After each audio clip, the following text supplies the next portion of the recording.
Okay, student, welcome to my channel. We are going to talk about the contrastive conjunction. Ada di kelas 12 semester ganjil ya. Kita akan bicarakan tentang tema contrastive conjunction. Kita bahas satu-satu ya, kita kupas. Conjunction adalah kata sambung yang menyambung kata dengan kata, ungkapan dengan ungkapan, atau kalimat dengan kalimat. Jadi dengan adanya kata sambung yang sesuai dengan kalimat, mengurangi terjadinya isi atau maksud yang timpang tindih. Mari bersama kita mulai dari jenis kata sambung atau conjunction.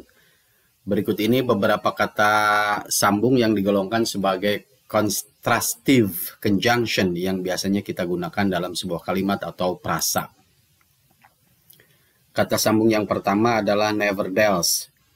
Nevertheless itu mempunyai arti dasar meskipun, atau walaupun, atau bagaimana.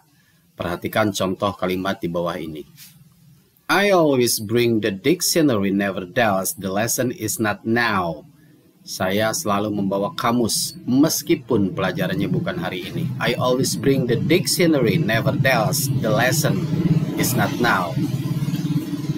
They are still late, nevertheless the teacher has punished them.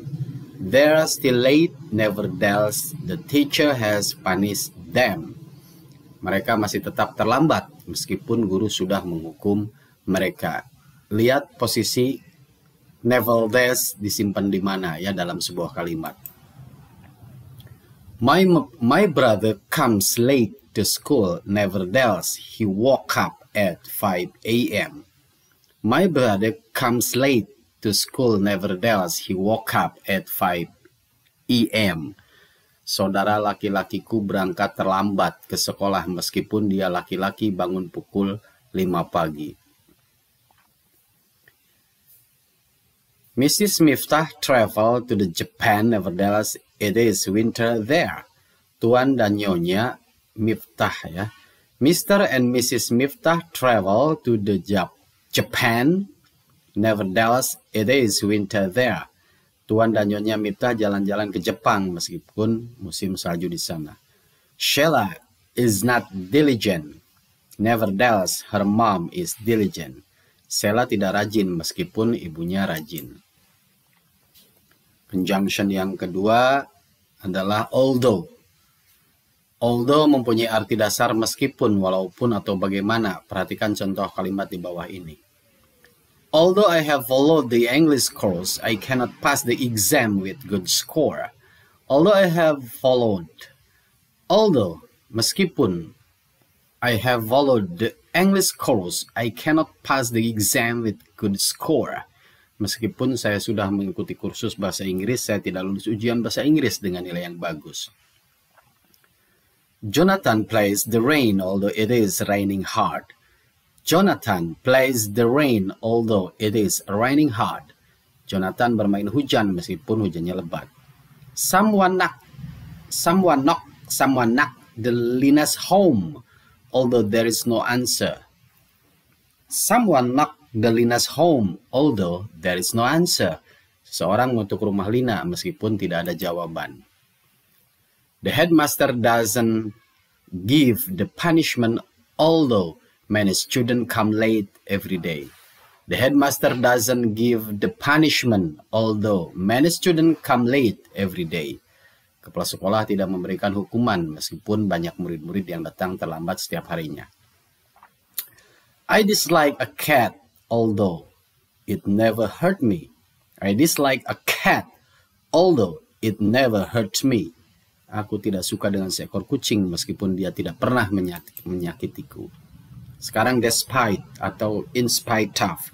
Despite, in spite of. We use despite or in spite of before a noun or a gerund. It can also go in the middle or at the beginning of a sentence. Despite and in spite of mean exactly the same thing. You can choose whichever one you like. If you want to use despite or in spite of before a clause, you need to add the fact that. For example, I love London despite the bad weather. I love London in spite of the bad weather. Despite the bad weather, I love London. In spite of the bad weather, I love London. Despite the fact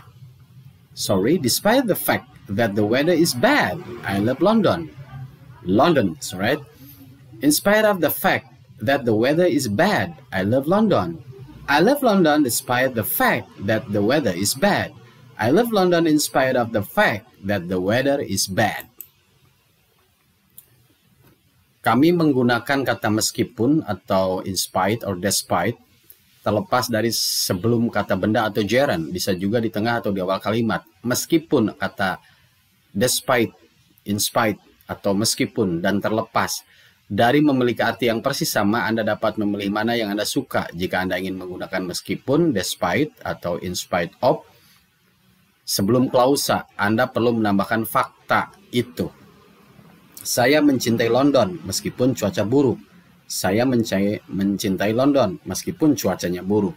Meskipun cuaca buruk, saya suka London. Meskipun cuaca buruk, saya suka London. Terlepas dari kenyataan bahwa cuacanya buruk, saya suka London. Meskipun cuacanya buruk, saya suka London. Saya suka London meskipun cuacanya buruk. Saya suka London meskipun cuacanya buruk. Seperti itu ya. Nah, seperti ini. Jadi variasinya dirubah-rubah. I love London despite the bad weather. I love London in spite of the bad weather.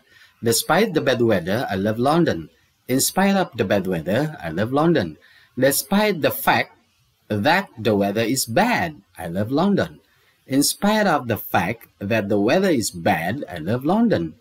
I love London despite the fact that the weather is bad.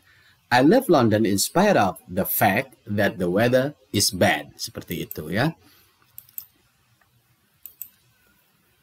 Oke, tugasnya buatlah kalimat menggunakan kata-kata di bawah ini. Nevertheless, although, despite, masing-masing 5 kalimat. Oke, thank you for your attention. Keep watching till the end my video. Share, like, and subscribe.